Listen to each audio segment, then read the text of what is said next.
foreman stared down at his calloused hands, watching with unusual concentration as his right thumb massaged his left palm. He screwed up his face, thinking of what to say next to his employer, Mr. Francis Wilson, who stood before him with a fierce, penetrating gaze. "Well, Mr. Denton," Mr. Wilson barked. "Come on, man, out with it." The foreman tried shaping his mouth into words, but none were forthcoming. "Forgive me, my lord. I can't seem to think of how best to explain." Mr. Wilson took a few menacing steps from behind his desk and spoke slowly. "You can begin with why your workers are not currently building my house, or why they are refusing to come back to the site. Or you can tell me about the matters that led to this accident." The foreman shuffled nervously. "But, sir, I've written it all down in my letter. Your letter, which I found to be utter nonsense. I want you to look me in the eye, and you tell me each of these things." Contempt oozed from his employer's tone, and the foreman, hard and strong as he might have been, at this moment felt like nothing more than a naughty child being scolded. "We have, each of us, felt it, sir. At first it was nothing more than a feeling. Then it grew. Some of the team heard things, thought we saw some things move. The last time we were there, a team was working through the night, as per your instructions, sir. Everyone was on edge. The air was charged like the feeling when a storm is on the way. Then, all at once, every light was extinguished. Every lamp, candle, and flame, they all went out at once, and we were plunged into total darkness. But in the darkness, we could hear voices. Voices that seemed to be all over the house. We relit the candles as fast as we were able, then all gathered together and waited for the voices to stop. Many of the men wanted a bolt there and then, sir, but some of the more level-headed folks made the others agree to put it to a vote, and it was decided we would all stay and carry on in the morning. That's when the foreman trailed off and hung his head. Mr. Wilson leaned toward him. That's when the boy shattered his legs. The foreman grimaced and nodded. He was working alone on the second-floor hallway. I was in the main living room on the ground floor when I heard him scream, and the next thing I knew, he was hitting the floor. His legs broke through the skin straight away. He could barely breathe for the impact and the shock. But through the pain, he managed to get some words out. He said, "It pushed me. Something pushed me." All the men dropped their tools there and then. We got the boy out of the house as quickly as we were able, and we sent someone off to get help. Mark me, sir. With what we all experienced, not one of those men will step foot in that house ever again. Not with the ghosts that reside within. Wilson sighed and paced back and forth, considering the foreman's tale. After a moment, he asked, "How did the boy fall into the living room if he was on the second floor?" The question surprised the distraught Denton. The house isn't complete yet. We haven't put any floors into the upstairs rooms.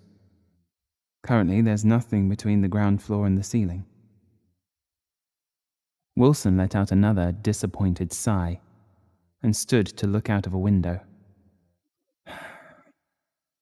"Do you know why I have instructed for Holmwood to be built and decorated the way I have?" he asked, though not looking to see the foreman's response. "The architecture is of the Gothic revival style, so chosen to reflect that of our church and thus of our Lord. Do you believe in God, man?" The foreman nodded. "Yes, sir, I do." Mr. Wilson turned. He now had an odd smile on his face. "I love my God. My home shall be a tribute to him. But more so, it shall bring his light to that godless valley. When we first found the site, it was a dense, ancient forest. Then when I bought the land, I ordered it to be cleared. As they were doing so, in among all the trees, we found offerings. Makeshift altars, adornments hanging from branches. The locals and their pagan ways had infected that land. That's when we knew why they protested our being there so much. My home would be a beacon for God, who will in turn protect all who dwell within and cleanse that land of the demonic ways of those pagans. It's all part of God's plan to deliver righteousness to all corners of the globe. But do you know what's not part of that plan?" The foreman looked up at Wilson and shook his head. "Ghosts," the wealthy man replied simply. "There is heaven, there is damnation, there is purgatory, and the end of days. But there is nothing else. No ghouls, no spectres. The boy fell, likely from his own clumsiness. The lights were extinguished from a gust of wind through the incomplete house. The voices were probably your own, echoing through the empty, ceilingless rooms." The foreman looked like he was about to protest, but thought against it. "The only thing we have to fear in this world is the evil in men's hearts." Wilson took his seat again on the opposite side of his desk and fixed another penetrating stare into the other man, who was now looking more unsettled than ever. "So, Mr. Denton, I am going to make a deal with you and your superstitious men, and I want your word that you will honor your end of the agreement." The foreman frowned, thought for a moment, then nodded. "Very well, sir." "Good.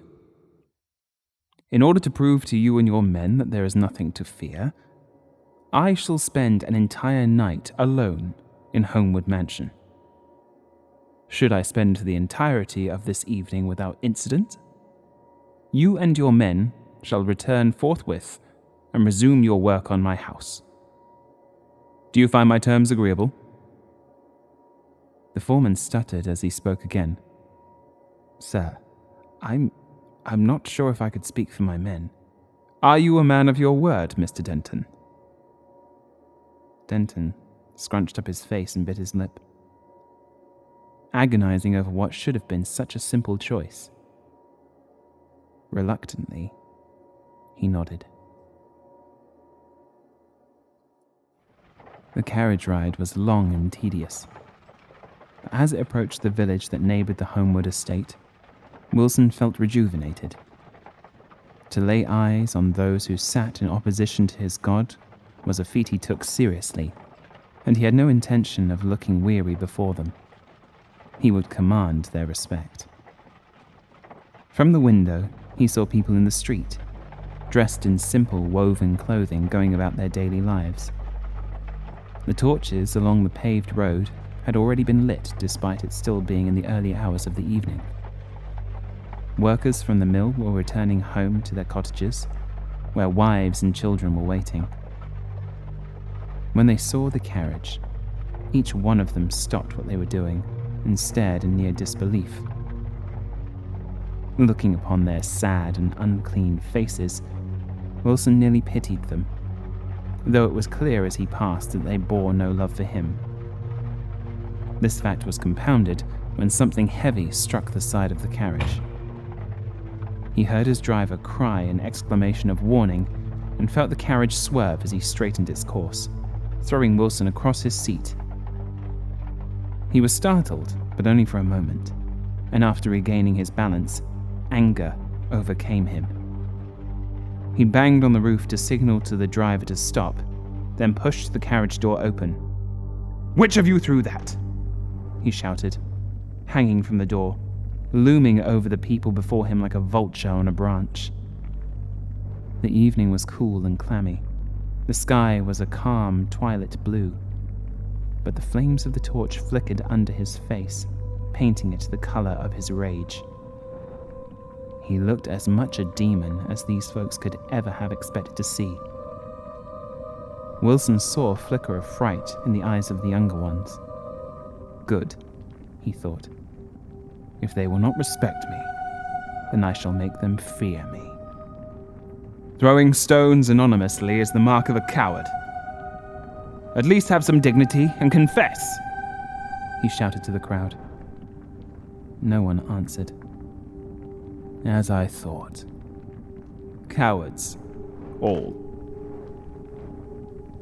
He made to return back inside the coach, but a voice called out to him. That land is not yours, it said. He re-emerged and surveyed the crowd for the source of the voice. It was a young, mousy-haired woman with a hard scowl.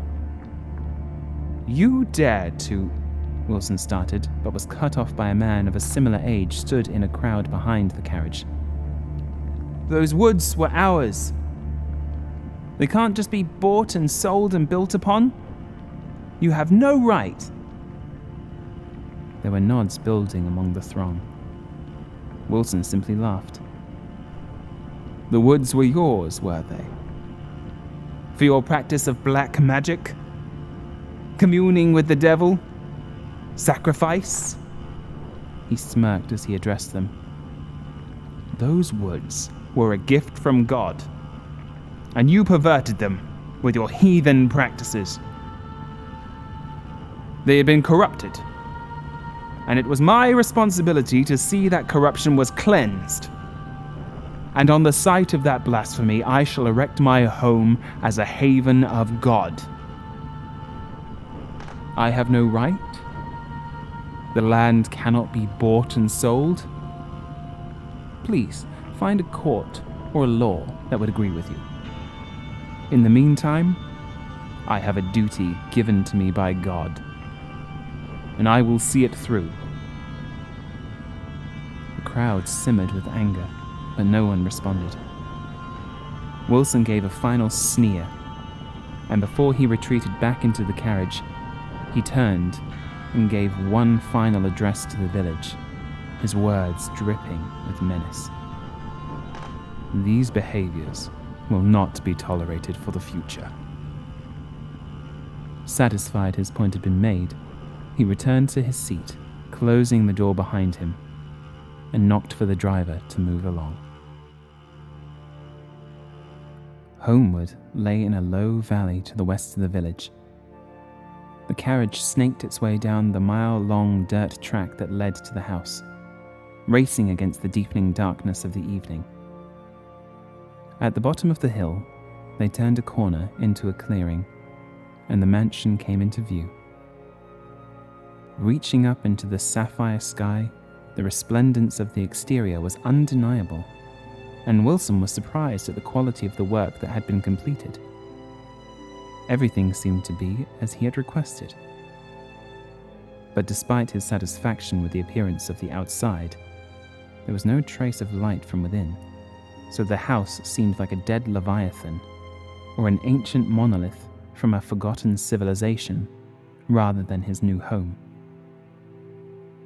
The driver brought the carriage up to the main entrance and immediately began unloading his master's bags. Wilson stepped out and instructed that the driver take the bags inside. Then he was to light every lamp he could find, all those that the workman had left behind, plus the others that he had brought with him. As the man went about his work, Wilson decided to survey what he could of his new grounds. The house did not occupy as much of the cleared woodland as he was expecting, so there would be plenty of opportunities to expand the property in the future. Through the dark, he could make out the tree line that encircled the clearing. The only way of entrance or exit to the house was by the road by which they had just arrived. Otherwise, the house and grounds were surrounded by the surviving brothers of the trees that had been felled. After the incident in the village, Wilson had a mind to clear more of these trees, to create roads from all directions. He was not about to be told what he could or couldn't do with his land by the peasantry. The driver finished igniting the lamps, and Wilson gave him a few coins to rent a room at the tavern in the next town. He told him not to return until noon the next day. The driver had hoped that he would not have to drive any further due to the strains of the day, and given that there was ample room at Holmwood. "Nonsense," came Wilson's reply. "You will go, rest, eat, and restore yourself. I made a promise that I would be able to spend a night in this house alone without incident. If you were with me, then I wouldn't be alone. And I am nothing if not a man of my word." He hoped it would have felt like a premature homecoming upon stepping inside the mansion. Instead, he found it more like walking onto a battleground the day after a skirmish. Tools and belongings lay strewn about carelessly, covered in a layer of dust and already looking like fossils. Wilson walked through the stone corridors and emerged into the main living hall. He looked up, and what he saw was as bizarre and startling as anything he had ever witnessed. He could see clear up to the roof. The walls were adorned with doorways that led to nowhere.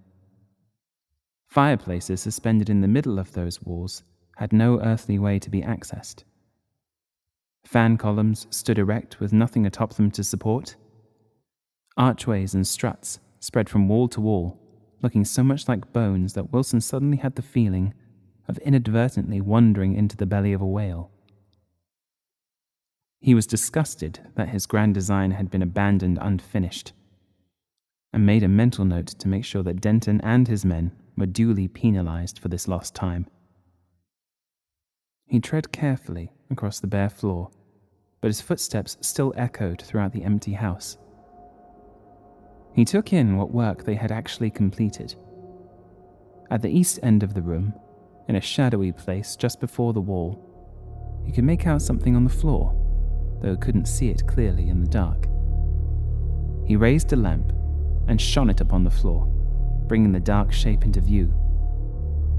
It was blood, likely from the wounds sustained by the young man. Wilson looked up and held his lamp aloft, illuminating a doorway roughly 20 feet above him. The light danced across the shape of the frame, but could not penetrate the recesses beyond. An inexplicable, queer feeling overcame him, and Wilson felt a shudder as he imagined what could be hidden behind that threshold, watching from inside the shadows. He still fervently didn't believe in ghosts, but anyone or anything that had happened to enter the mansion in the last few days could have been hiding in there. Uncomfortable and unfamiliar with the feeling of fear, Wilson clapped and shouted out at the doorway in an effort to startle any beast or person that may be hiding within, enough to give themselves away. But nothing stirred. No sound of shuffling or gasp of surprise. Just the sound of his call reverberating around the house and falling back around him like rain. He was alone. Satisfied, he decided to make his camp in this room for the night, figuring it was where the workmen stated they had experienced their supernatural encounter. He unpacked a small dinner of prepared food from his chest and dined straight away. Once he finished, he took the opportunity to keep the protection of his Lord close by reading from his Bible. This would allow him to stay quiet enough to listen for any suspicious sounds in the night which may require his attention, while keeping him engaged enough to prevent him falling asleep. The hours went by. No sounds or ghostly sightings were made. Wilson became weary of the tedium of the evening and checked his watch. It was only a little after 1:30. He sighed and glanced around at the stillness of the house, dismayed at the amount of remaining time before morning. He asked for God to grant him the patience and rigor to complete his task without succumbing to the fatigue that was now beginning to settle in his eyes before returning to his reading. Only a few minutes had passed when he began to nod, his head bobbing slowly down to his chest, eyelids heavy. He felt the book start to fall from his hands and shook himself awake, breathing deeply to rouse himself, looking all around the room once more as if to be sure he hadn't been caught. Then he adjusted himself and looked down to his book once more.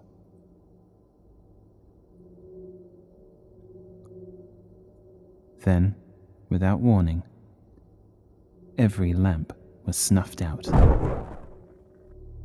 Wilson panicked and cried out, his mind painfully alert once again.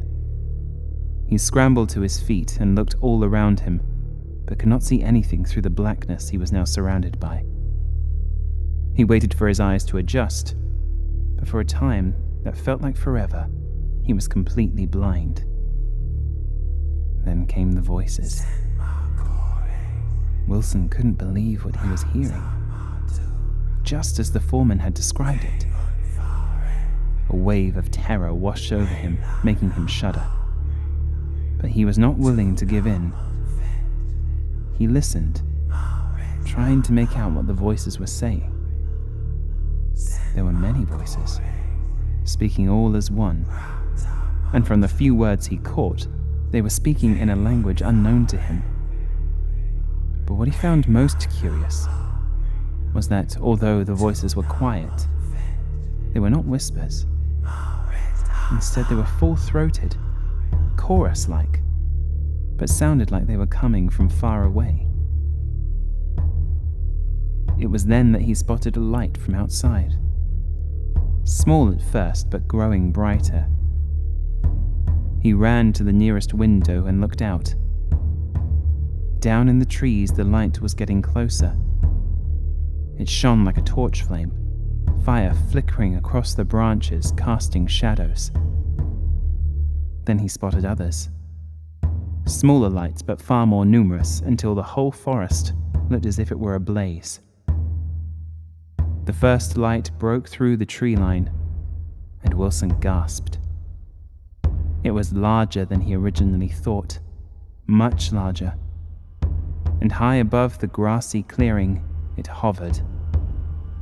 It took the shape of a man, and it was wreathed in flames.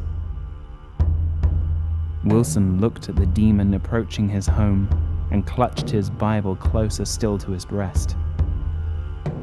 At first he was seized by a fear which froze him to the spot. But as it got closer, he noticed something by the creature's legs. It was being carried. Two figures held the creature above them on a pole. These figures were wearing robes of no distinct color, but marched with their idol closer towards the house. The living room was now brighter, as if the sun was rising. Wilson looked behind him and saw from the window on the opposite side of the room that the smaller lights were now emerging through the trees on that side also. As the light grew, so did the volume of the voices, and he realized that the lights and the voices were one and the same. The figures out there, so many of them, were all speaking together. Not speaking, chanting. The villagers, he thought. He could see them now as they swarmed towards the house surrounding it. They all wore robes of a matching style, but with no uniform color. Most of them carried torches, and by the light of their flames he could see their faces were all covered in masks. Some of them were shapeless, featureless leather creations. Others assumed the form of a fox, a rabbit, birds, all manner of creatures of the forest. Their chanting intensified. The two carrying the flaming effigy stabbed the pole into the earth, and their flaming figure proudly stood in defiance of the great mansion. The two figures then rejoined the group, who were now standing shoulder to shoulder, creating a circle around the house. There was a cracking sound from somewhere above Wilson, which he hardly registered over the horrors of what was taking place outside. He banged on the window and ordered them all to leave. He cried out to them, exclaiming that the power of God protected him, and that he shall smite them for this heresy. But no one could hear his words. They nearly echoed around his grand home, reflecting the sound of his own panic back at him. The chanting did not falter, and the villagers did not break their circle. Another cracking sound, this one much deeper, came from the western wall. Something was happening to the effigy.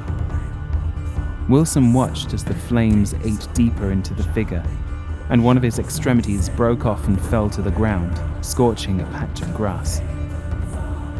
Seconds later there was another crack, this time longer and louder, as one of the top towers split from the house and came tumbling down, crashing to the ground with a sound that made Wilson cover his ears. It finally dawned on him what was happening, but he couldn't believe it. That his creator would allow for such unnatural things to be possible was a horrifying thought. He watched, and another piece fell from the effigy, and as soon as it did, the ceiling above him broke open as a chimney fell through the roof and hurtled onto the stone floor of the mansion, rocking the foundation, breaking some of the wall struts, and exploding in a cloud of powder and bricks. One struck Wilson in the leg, and he collapsed. The pain was excruciating, but he pulled himself up again in spite of it.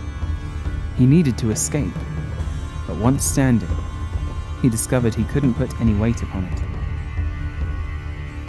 Helplessly, he turned to look out the window again.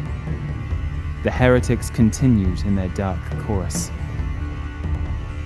"You are all damned," he cried out. "Where I am going, my God shall welcome me as a brother, as a martyr," he cackled, his laughter carrying throughout the great expanse of his home. It responded with rumbles and splintering. The voices pressed on relentlessly.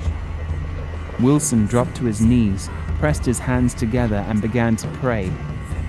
"Our Father!" But that was as far as he got. The walls of the mansion split apart, and one by one they all began to crumble inward, falling upon their owner in a scramble of wood and glass and stone. Wilson screamed. The sound was deadened immediately by the falling debris.